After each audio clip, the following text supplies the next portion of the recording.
আমার প্রতিদিনের বিভিন্ন পর্বের মধ্যে আজকের পর্বে নিয়ে আসছি বিদ্যালয়ের শিক্ষণীয় বিষয়ের উপর ভিত্তি করা স্মার্ট টিভির সাথে ডিটিএস সেট অফ বক্স কানেকশানের বিষয় নিয়ে।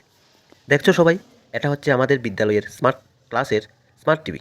ডিটিএস সেট অফ বক্স কানেকশানের জন্য সরকারি বরাদ্দ করা ছিল বলে আজ আমার এক কাকাতো ভাইকে দিয়ে তা করতে যাচ্ছি, যে বক্সটার মাধ্যমে নাকি ফ্রি চ্যানেল সার্ভিস পাওয়া যাবে। এমনকি ছাত্রছাত্রীদের স্মার্ট ক্লাসের পাশাপাশি মনোরঞ্জনমূলক শিক্ষা বিষয়ে এছাড়া অনলাইন ক্লাসগুলিও করা যাবে। এবার আসা যাক কানেকশানের বিষয় নিয়ে।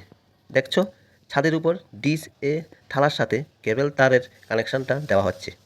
প্রতি ডিশ পিছু কানেকশানের তার নাকি 10 মিটার বরাদ্দ থাকে, হয় 10 মিটার, না হয় 20 মিটার, 30 মিটার এভাবে নিতে হয়।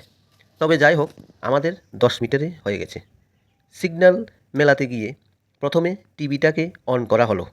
যে কোনো কমন একটা চ্যানেল, যেমন ডিডি ভারতী চ্যানেলটাকে অন করে রুমে একজন স্যারের সাথে কন্ট্যাক্ট রেখে ডিজিটাল সিগন্যাল মিটার বা স্যাটেলাইট ফাইন্ডারের মাধ্যমে সিগন্যাল চেক করা হয়। সিগন্যাল মিটারটা নাকি অ্যানালগ না হয়ে ডিজিটাল হওয়াতে তাড়াতাড়ি সিগন্যাল মেলানো সম্ভব হয়েছে।